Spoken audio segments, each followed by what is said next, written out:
I completed two 12-week courses in basic engineering. And I won't go through the list of courses that I got.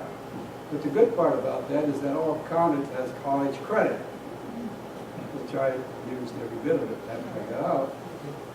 And that program broke up because upper management, or upper echelon in the service, had a disagreement about, we need more fighting men, only want them in college because they make good material for the future. Well, it finally broke up, and we got distributed throughout the different units. And I ended up going to Fort Pierce, Florida, which is actually a naval amphibious training base. However, it was one battalion of combat engineers. And that's what I ended up in, combat engineers. It was the 11th Engineer Combat Battalion. And if you get on the computer, the internet, you can get all the history of the 11th. But I'll just pick up in 1928, I think it was. If I can find it.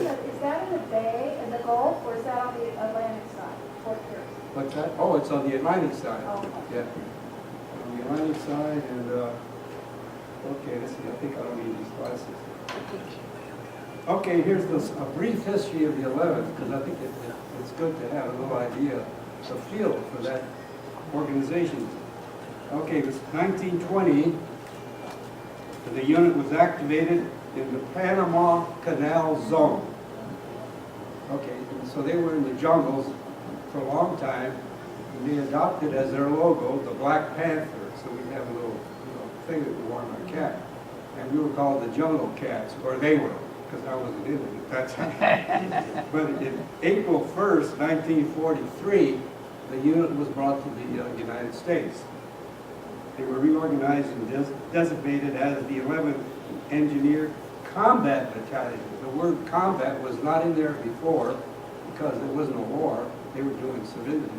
But once they got activated during wartime, it's now called Engineering Combat Battalion.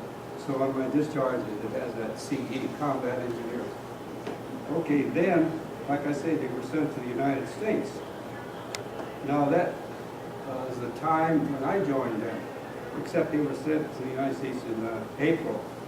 And I don't know exactly when I joined them because I have no record of it. I have to estimate when ASTP program broke up. And the reason it broke up because the general said, we need more fighting men. And they didn't want all these guys going to college when they needed them to fight. So, like I say, the maximum number of people, soldiers and men going to colleges was 140,000, and then later on it's like 110,000. So I don't know, then when we got out, I don't know how many were left. But the program broke out, the end of the program was like February of 44. So I don't know when, I might have joined them around that time. And I was with them, we were training down in Fort Pierce, Florida, along with the amphibious naval training base, but we rarely interacted with them. We did on Scouts and Raiders maybe, but not on other stuff. So anyway, we finally got shipped overseas. I remember that very well. We sailed from South Boston Harbor November 10th, 1944. And I remember the ship was called the New Amsterdam, which is a luxury ship which had been converted to a troop ship. So there was no more luxury left in that ship. And the food was lousy. The crew was, I don't know, East Indian crew or something, and they fed you like raw hot dogs for breakfast. Anyway, it was a very unpleasant trip, and we went across to Scotland. We got off the ship, I think it was Glasgow, but I'm not positive. And they put us on a train immediately, went down to England, and there's what we trained in England. And we trained how to build bridges, baling bridges they were called. We put them together in sections, and we float them on pontoons, whatever, across the rivers.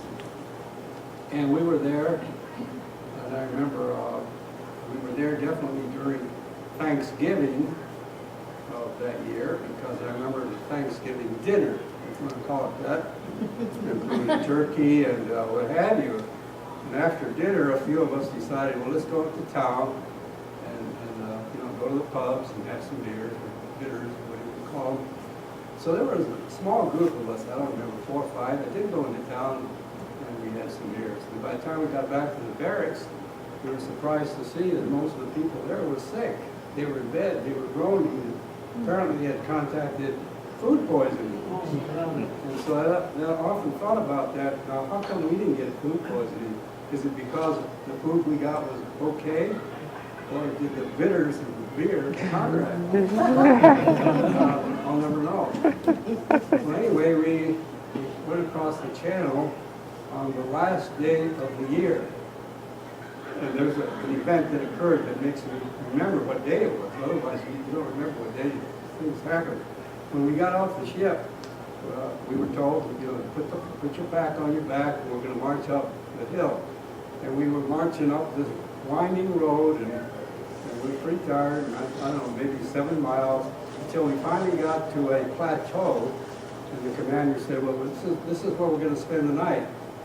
So, you know, set up your tent and, you know, go to sleep. And you know how each soldier carries a shelter hat on his back. So you buddy up with another guy in your platoon, or in your squad actually. And so we did that, buddied up, got our tents ready. It was really, really cold. And, well, because I remember when we were giving our orders that we were going to, you know, pitch our tent camp here for the night, the last thing the commander said was, by the way, Happy New Year. So that's how I remember it. It was the last day of the year. And then we thought, well, it's pretty cold here. Of course, you have your sleeping bag, but the ground is still cold. So we went into the woods there and collected some twigs and grass, and we used them as a mattress, if you want to call it that. Well, we no sooner got into bed, before we could even fall asleep, they called us up. Okay, fall out, we're moving on. The trucks are here. Oh, I didn't even know we were waiting for the trucks. So apparently that was the plan. The trucks got there, and then when you get into the truck, the trucks have your outfit on there, 11th Engineer Combat Battalion. And I was Company C, and you have your designated driver and your squad sergeant sitting up in the front, and in the back is the corporal. And then we had one medic, whose name was Novak, I remember that, and the rest of the guys. I don't remember how many there are. I think typically it might be 14 total, but I'm not sure of the number anymore. So, and then after that, I can't remember really what happened, because, you know, we were all tired. We must have fallen asleep. And I don't know how far we drove or where we were. And I don't know how much space I'm leaving out, but I know eventually we ended up living under the ground. And that was comfortable because it was colder than hell outside. You know, that was one of the coldest winters in history there. And we lived under the ground, and they had a pot-belly stove, you know. And I'm kind of thinking to myself that might have been part of that Maginot Line that you hear about. You know, the Maginot Line that the French built back in 20 or 30 or whatever, because of what had happened to them during World War I. So, and then while we were there, we were running a school for training troops. Some troops would come back from the front line. We were trained in mine detection and mine demolition work and things like that. And then after that, we did get an assignment, by the way, to clear out a minefield. And again, I don't know where it was, because I can never be sure when we were in France and when we were in Germany, or when it was, or where we were, or what, etc. But anyway, I remember this minefield was, I don't remember the size, but it was either around the size of a football field or half of a football field or whatever. And you go through the procedures, and it's too time-consuming to tell you the procedures, you know, how you detect it, you know. You either watch the gauge and see the needle move, or you have hearing aids or earphones, and you hear a beep or whatever. And you try to locate all the mines, and then when you locate them, you put a hot cross bun. It's called a hot cross bun, you know, about those on each one so people will avoid that.